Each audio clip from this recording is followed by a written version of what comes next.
우리가 사업을 시작하게 되면 브랜드 네이밍에 대해서 고민을 하게 되는데요. 소비자들이 우리 회사의 이름을 보면서 회사의 이미지를 떠올리게 되는 경우가 있죠. 제가 과거에 협업을 통해서 쇼핑몰을 홍보한 적이 있었는데 쇼핑몰이 신생 사이트라고 해도 홍보를 할수록 시간이 지나면 브랜드 네임 자체의 검색 조회수가 올라가는 것을 볼 수가 있습니다. 이렇게 브랜드 네이밍이 소비자들에게 인식이 되면 마케팅 예산을 줄이는 데도 도움이 됩니다. 이렇게 브랜드를 알리는 과정에서 사이트뿐만 아니라 다양하게 SNS를 통해서도 홍보를 하게 되죠. 예를 들어서 회사 이름이 나이키라면 페이스북도 나이키, 인스타그램도 나이키 이런 식으로 이름을 짓게 됩니다. 그런데 먼저 선점되어 있는 이름이 많아서 이런 거 생각 안 하고 무턱대고 만들어서 난감한 경우가 생길 수도 있습니다. 이럴 때는 이름을 먼저 체크해 보는 것이 좋은데요.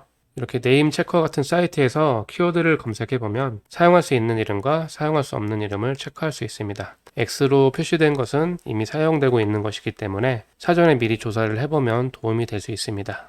그리고 우리가 구매한 도메인이 과거에 사용된 도메인인 경우가 있습니다. 만약 이 도메인이 과거에 불법 사이트에 사용되었다면 내가 불이익을 받을 수 있기 때문에 조심해야 합니다. 도메인은 사이트가 없어져도 과거의 이력을 담고 있기 때문에 백링크를 많이 받아서 최적화된 도메인은 아주 고가로 거래가 되기도 하거든요. 이런 도메인은 경매 사이트에 올라가고 경쟁을 하면서 낙찰을 받아 사용되기도 합니다. 해외는 이미 이런 시장이 활성화되어 있는데 이미 수익이 나는 사이트도 거래가 되는데 영어로 콘텐츠를 운영할 목적이라면 이미 수익이 나고 있는 사이트를 구매해서 운영하는 것도 고민해 볼 수 있습니다. 요즘 강의비를 1,000만 원 넘게 쓰는 분들도 계시다고 하는데 저라면 그 돈으로 차라리 이미 수익이 나오는 사이트를 구매해서 시간을 아낄 것 같습니다. 아무튼 도메인이 건강한 도메인인지 검사하고 싶다면 기간별로 웹사이트의 과거 이력을 한눈에 볼 수 있는 서비스가 있거든요.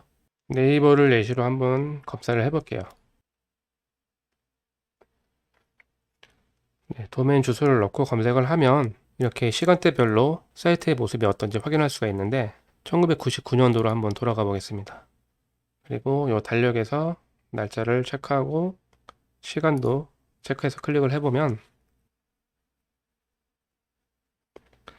네이버가 99년도에 이렇게 생겼었네요. 이런 일들이 뭐 흔하게 생기는 일은 아닌데 혹시라도 모르니까 도메인을 구입하기 전에 걱정이 되시는 분들은 이렇게 한번 검색해서 찾아보시기 바랍니다. 그리고 제휴 마케팅을 하면서 도메인을 어떻게 정하는 것이 좋을지 모르겠다고 문의를 하시는 분들이 계시는데 일반적으로 내가 특정 주제에 대해서 사이트를 운영할 때는 보통 주제에 맞는 키워드를 넣어서 도메인을 사는 경우가 많습니다. 예를 들어서 강아지 관련된 사이트라면 도메인에 도그가 들어가겠죠. 그리고 건강 관련 사이트라면 헬스라는 단어가 들어갈 수도 있고 다이어트 관련 사이트라면 마찬가지로 다이어트라는 키워드가 들어간 도메인을 구매할 수도 있을 겁니다. 그런데 제휴 마케팅을 하면서 저는 특정 주제로만 운영을 하는 것은 아니거든요. 정말 다양한 제품에 대해서 포스팅을 하게 되는데 이 경우에는 특정 도메인을 구매해서 사용하기가 약간 애매하기 때문에 굳이 키워드를 고민하고 도메인을 구매하지 않습니다. 지금까지 만든 사이트는 전부 다 이렇게 도메인을 만들어 왔고 이것 때문에 상위 노출에 뭐 방해가 된다 이런 느낌은 받은 적이 없어서 여러분이 특정 주제로 운영하는 것이 아니라면 굳이 도메인 때문에 너무 스트레스를 받지 않아도 될 것 같습니다. 오늘의 영상은 여기까지고요. 다음 영상에서 또 뵙겠습니다.